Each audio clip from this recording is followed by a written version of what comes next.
Pemirsa, peringatan 60 tahun Konferensi Asia Afrika membahas 3 poin penting yang diharapkan menjadi hasil dari Konferensi Asia Afrika. 3 poin penting itu adalah Bandung Message terkait deklarasi penyatuan visi negara Asia Afrika, selanjutnya mengenai reintegrasi kerjasama pasca KAA selesai, di mana kedepannya akan diadakan program lanjutan dan framework di antara negara-negara Asia Afrika, serta terakhir terkait dukungan terhadap kemerdekaan Palestina. Dengan 3 poin pembahasan penting itu, mampukah Indonesia memainkan peran secara maksimal, khususnya di bidang politik dan ekonomi? Lalu seperti apa manfaat yang bisa diambil oleh Indonesia dengan diadakannya Konferensi Asia Afrika 2015 ini? Membahas hal itu kita akan mendiskusikannya bersama pendiri Foreign Policy Community of Indonesia yang juga mantan Wakil Menteri Luar Negeri Bapak Dino Patijalal yang saat ini berada di Hotel Shangri-La. Selamat malam Pak Dino. Selamat malam Rara. Ya Pak Dino, Konferensi Asia Afrika 2015 sedang berlangsung di Jakarta dan nantinya akan berakhir di Bandung. Ini kita tentu tidak hanya ingin sekedar menjadi tuan rumah. Nah, bagaimana kemudian Indonesia bisa memanfaatkan momentum ini agar bisa memberikan manfaat, memberikan kepentingan yang paling maksimal bagi Indonesia sendiri, baik dari segi politik dan juga ekonomi? Sekarang ini Konferensi Asia Afrika itu sudah jauh berbeda dari Konferensi Asia Afrika di Bandung tahun 1955. Waktu itu Asia masih miskin dan belum bersatu, Afrika juga masih miskin dan banyak negara-negara yang belum merdeka dan juga masih belum bersatu dan kompak. Sekarang ini sudah jauh berbeda. Sekarang orang berbicara mengenai abad Asia di Asia dan orang Afrika pun bicara mengenai abad Afrika di abad ke-21 ini. Jadi kini telah terjadi perubahan potensi ekonomi, peluang ekonomi dan juga perubahan geopolitik yang luar biasa.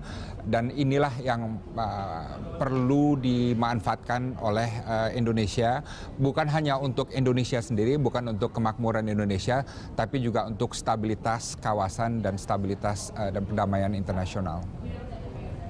Pak Dino, tapi kita berbicara mengenai dari segi Indonesia sendiri, apakah kemudian seharusnya KAA ini bisa menjadi ajang bagi Indonesia untuk menjadikan ini posisi tawar politik dan ekonomi Indonesia menjadi lebih baik di mata dunia internasional, terutama mungkin di kawasan Asia dan juga Afrika?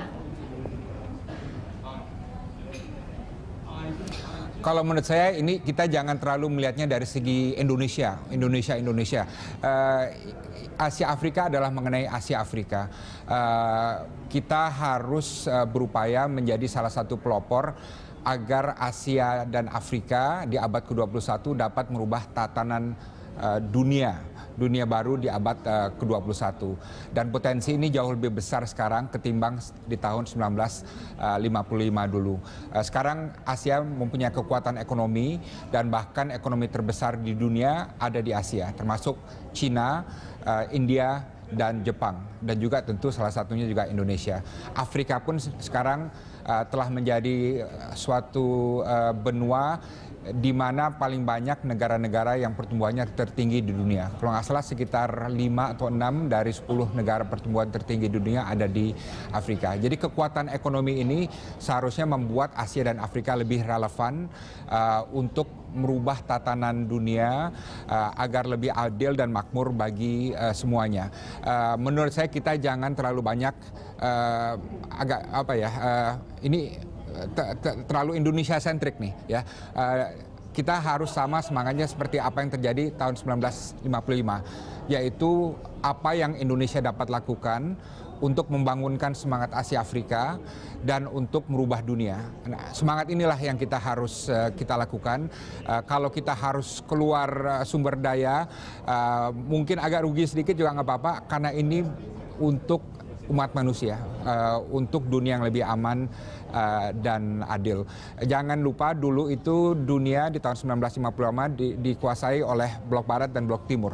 Ya, Asia dan Afrika hampir tidak punya suara waktu itu. Sekarang sudah jauh berbeda. Dunia barat tidak lagi menguasai dunia seperti dekade sebelumnya. Blok timur sudah tidak ada lagi dan sekarang Asia Afrika telah bangkit ya. Dan kebangkitan ini kita harus terus kipas, terus bangun karena saya yakin kalau Asia dan Afrika stabil dan makmur, maka dunia juga akan stabil dan makmur dan aman. Ya. Pak Dino tadi ada katakan bagaimana pada saat konferensi Asia Afrika pada tahun 1955 silam ini membuat sebuah terobosan baru di mana gerakan non-blok tercipta dan peran Indonesia begitu besar di situ. Tapi ini kan kita lihat bagaimana situasi ekonomi dan geopolitik yang kemudian berubah. Bagaimana kemudian agar output ataupun terobosan dari konferensi Asia Afrika ini juga kembali terdengar gaungnya. Karena banyak kemudian yang menilai ini konferensi Asia Afrika ini untuk beberapa tahun terakhir terobosannya tidak terasa terdengar ataupun tidak terasa gaungnya. Memang benar, itu tantangan yang real di lapangan. Jadi pengalaman kita 10 tahun terakhir, jangan lupa tahun 2005 kita memperingati 50 tahun Konferensi Asia Afrika juga di Jakarta dan Bandung. Dan waktu itu sudah ada kemitraan strategis Asia Afrika. Waktu itu semangatnya kuat ya, tapi implementasinya agak lemah itu. Dari Indonesia tetap kuat, kita tetap mengajak, tetap mendorong ya. Tapi kita mendapatkan animo yang berbeda. Dalam 10 tahun terakhir itu yang paling aktif ya memanfaatkan potensi ekonomi Afrika adalah Tiongkok. Ya, Tiongkok menjadi salah satu negara yang mempunyai hubungan perdagangan terbesar dengan negara-negara Afrika gitu ya. Tapi banyak sekali juga negara-negara Asia lainnya masih terkungkung di Asia, dan negara-negara Afrika pun umumnya masih terkungkung di Afrika dan belum banyak masuk ke Asia ya. Mungkin Nigeria yang aktif, Afrika Selatan juga aktif, dan beberapa negara lain. Tapi secara umum potensi ekonomi se-Asia dan se-Afrika masih belum tersinergiskan dengan baik. Jadi ini memang tantangan ke depan, bagaimana setelah ini ada follow up yang konkret ya. Kalau menurut saya salah satu follow up yang konkretnya adalah kadin-kadin yang ada di seluruh negara Asia dan Afrika benar-benar harus aktif dan saling menjalin networking. Karena kalau hanya di tingkat pemerintah saja, sementara di tingkat kadin, di tingkat HIPMI, di tingkat yang real itu jaringannya lemah ya, maka hubungan ekonomi juga tidak akan berkembang jauh gitu. Oke. Pak Dino, mengenai New Asian African Strategic Partnership yang tadi Anda katakan, NASP yang kemudian didengungkan ataupun dicanangkan di tahun 2005 silam, ini kan memang sedikit mengalami hambatan untuk meningkatkan kerjasama antara dua benua ini, Asia dan Afrika. Artinya sebetulnya harus ada komunikasi lebih lanjut antara dua kontinen besar ini, dan ini seharusnya dibahas lebih fokus pada KA 2015 ataupun KA yang ke-60 ini? Ya, seharusnya begitu. Seharusnya memang ada mekanisme kerjasama yang lebih efektif dan mengambil pelajaran dari kekurangan-kekurangan 10 tahun lalu. Dan jujurnya Indonesia tidak bisa sendiri itu ya. Tiongkok tidak bisa sendiri atau India juga tidak bisa sendiri. Semuanya harus bekerja sama dan saling mengisi dan saling membantu itu agar dua kontinen yang besar ini benar-benar bisa bekerja sama. Sekarang yang kita lihat kan dalam beberapa tahun ini lebih kepada negara-negara individu negara individu yang aktif secara sendiri-sendiri, tapi tidak dalam konteks kekawasanan gitu ya. Nah ini yang harus kita dorong, dan mekanisme diplomatiknya seperti apa, mekanisme kerjasamanya seperti apa bisa dikaji lebih lanjut. Tapi ada satu mekanisme yang baru-baru ini sudah terbentuk, yaitu IORA, ya kan, Indian Ocean Regional Association. Nah ini adalah suatu kerjasama regional yang mempertemukan Asia, walaupun tidak seluruh Asia ya, tapi Asia yang berbatasan dengan Samudra India dengan kawasan Afrika. Dan ini juga bukan seluruh Afrika, tapi lebih kawasan Afrika yang berbatasan dengan Samudra Hindia. Tapi paling tidak sudah ada beberapa mekanisme yang mungkin perlu terus didongkrak dan bisa lebih meningkatkan konektivitas antara kedua kawasan ini. Oke. Untuk nilai-nilai yang ada dalam konferensi Asia Afrika sendiri kan dikatakan ada kemudian non-intervention, menentang kolonialisme, independen seperti itu. Artinya sebetulnya politik-politik ataupun nilai-nilai politik yang ada di konferensi Asia Afrika ini seharusnya masih relevan untuk diterapkan di tengah situasi geopolitik yang saat ini terjadi di dunia. Tapi nampaknya nilai-nilai dari KA ini sulit untuk diimplementasikan ataupun memang ada hambatannya, menurut Anda seperti itu? Kalau menurut saya nilai-nilai tahun 1955 itu penting ya, tapi jangan lupa ini kan sudah 60 tahun setelahnya. Zaman sudah berubah. Dulu tuh nilai-nilai itu penting karena banyak intervensi dari luar dan karena banyak negara-negara Afrika dan Asia yang belum merdeka. Sekarang ini mereka semua udah merdeka, banyak sudah maju. Jadi menurut saya agendanya tidak lagi pada solidaritas ya, tapi pada opportunity ya, pada peluang ya, pada sinergi, lebih kepada aspek bagaimana daya saing negara-negara Asia dan Afrika bisa ditingkatkan dan bagaimana mereka bisa lebih berintegrasi bukan hanya sesamanya tapi juga pada ekonomi dunia. Jadi menurut saya agenda tahun 1955 itu sudah banyak yang tercapai, terutama dari segi kedaulatan dan kemerdekaan, dan sekarang menurut saya kita perlu memasuki agenda baru yang sesuai dengan zaman kita, zaman abad ke-21. Dan inilah tantangannya, bagaimana merumuskan agenda baru ini dengan tetap tetap setia pada nilai-nilai luhur Asia Afrika, tapi dimasukkan dalam konteks abad ke-21 gitu. Banyak hal-hal sekarang yang tidak dulu ada gitu, tapi sekarang ada dan menjadi kekuatan yang besar. Ya, misalnya kewirausahaan ya, entrepreneurship ya, regionalisme ya, kemudian integrasi ekonomi dan lain sebagainya. Itu hal-hal yang baru yang dulu tidak ada tapi sekarang menjadi kenyataan. Dan inilah yang menurut saya perlu menjadi sumbu dari kerjasama Asia Afrika. Baik Pak Dino, kita akan lanjutkan perbincangan, tapi kita ikuti jeda berikut terlebih dahulu. Pemirsa, sebelum kita melanjutkan perbincangan, kita ikuti bersama grafik mengenai peran kemitraan Indonesia di Asia dan Afrika. Menurut pernyataan dari Menteri Luar Negeri Retno Marsudi, yaitu melaksanakan program-program pembangunan kapasitas bagi negara-negara berkembang sebagai salah satu peran dari kemitraan Indonesia di Asia Afrika. Di poin selanjutnya adalah Indonesia telah melaksanakan 400 program pelatihan dengan melibatkan 4.400 peserta dari 99 negara, baik dari Asia, Pasifik, Afrika, dan Amerika Latin.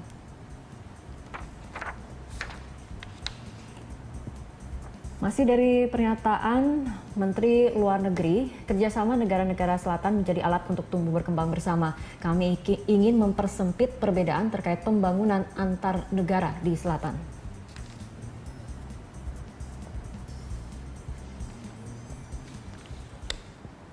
Kita akan kembali berbincang dengan Bapak Dino Patijalal yang hadir di Hotel Shangri-La Jakarta. Pak Dino, ini mengenai kerjasama Selatan-Selatan dan Triangular ataupun disebut KSST ini nampaknya memang masih menemukan kendala, yakni adalah minimnya komunikasi dan juga kesenjangan antar anggota. Menurut Anda, terobosan seperti apa untuk mengatasi kendala seperti itu? Apakah dengan transfer knowledge atau bagaimana?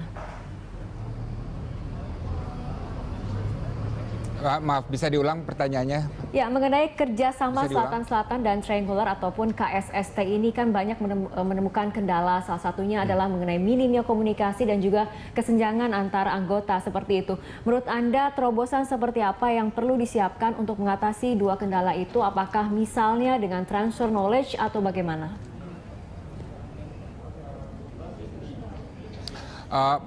Program yang sudah dijalankan sebenarnya sudah baik ya. Cuma sebanyak apapun program-program ini dijalankan, sebetulnya yang paling bisa menolong nasib bangsa di Asia dan Afrika itu adalah kebijakan governance mereka sendiri. Jadi misalnya kebijakan pemerintahnya bagus, maka program-program kerjasama ini bisa bersifat suplemen ya dan meningkatkan kesejahteraan dan lain sebagainya. Tapi kalau kebijakannya sudah jelek, kebijakan masing-masing pemerintah di Asia dan Afrika jelek, maka apapun program kerjasama Selatan-Selatan dan lain sebagainya tidak akan banyak menimbulkan arti. Makanya menurut saya dalam konferensi Asia Afrika sekarang ini, kita semua harus menyadari bahwa yang akan memajukan kesejahteraan dan kemajuan dan kerjasama dan lain sebagainya itu ada tergantung dari kebijakan pemerintah di Asia Afrika yang terbuka, yang inovatif, yang berinvestasi pada sumber daya manusia, dan pintar mengolah sumber daya alam dan lain sebagainya. Kerjasama antar teknis yang kecil-kecil dan lain sebagainya itu penting tentu, tapi tidak akan dapat secara total merubah nasib Asia dan Afrika.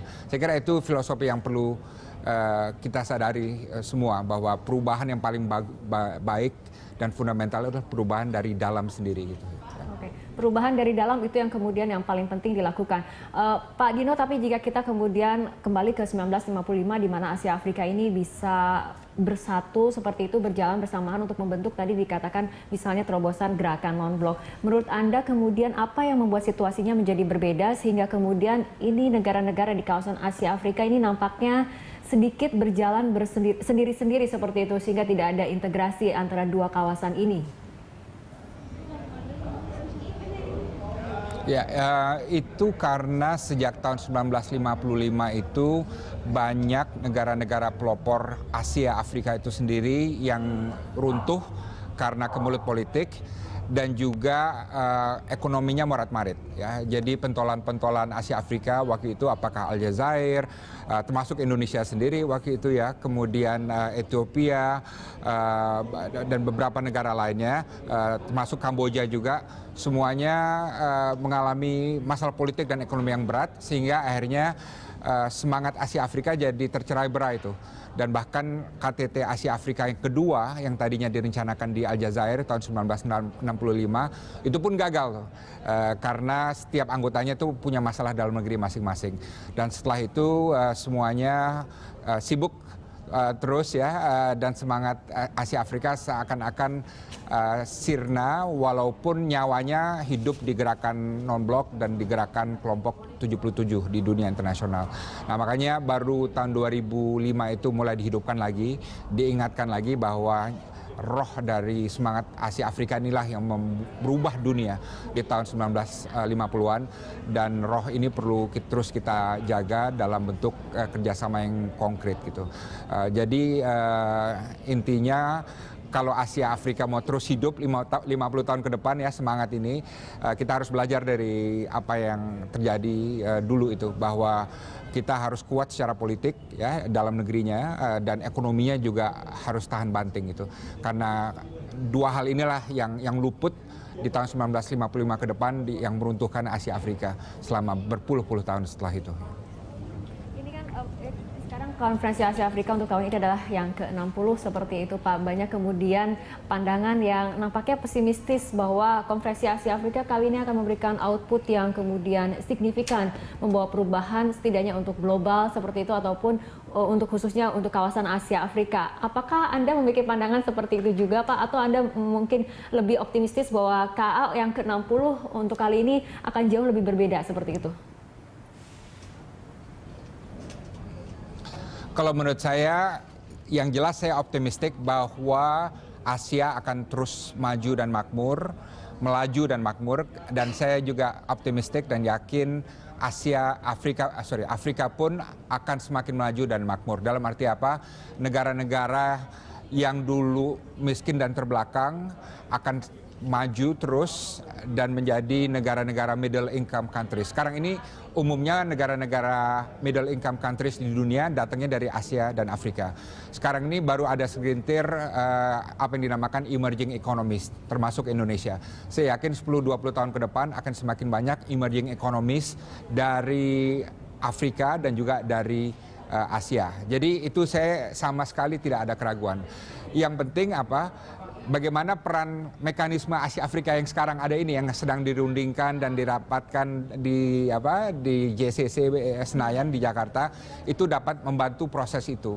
Menurut saya belajar dari 10 tahun terakhir, jangan terlalu ambisius ya, jangan terlalu muluk-muluk cita-cita atau ambisi yang akan ditargetkan, cukup tetapkan target-target yang praktis, nggak usah terlalu banyak, terlalu ambisius, tapi yang bisa tercapai dengan sumber-sumber yang ada dalam waktu 5-10 tahun ke depan. Itu lebih realistis dan lebih tercapai, dan saya yakin kalau itu dilakukan, Asia Afrika dari segi mekanisme diplomasi yang ada sekarang ini bisa terus mendorong pertumbuhan yang tadi saya katakan itu. Asia akan lebih maju terus dan Afrika juga akan lebih maju terus bangsa-bangsanya. Oke, ini mungkin untuk pertanyaan terakhir kita melihat perbedaan saja Pak mengenai pelaksanaan untuk Konferensi Asia Afrika yang ke-60 ataupun Anda melihat Konferensi Asia Afrika pada saat di tahun 2005 yaitu Konferensi Asia Afrika yang ke-50 atau mungkin bisa Anda review dari tahun 1955 tapi Anda melihat apa sih perbedaan signifikan dari pelaksanaan Konferensi Asia Afrika setiap tahunnya ataupun setiap pelaksanaan digelar? Mungkin dibandingkan dari yang 1955 sampai yang sekarang maupun yang 10 tahun terakhir ya.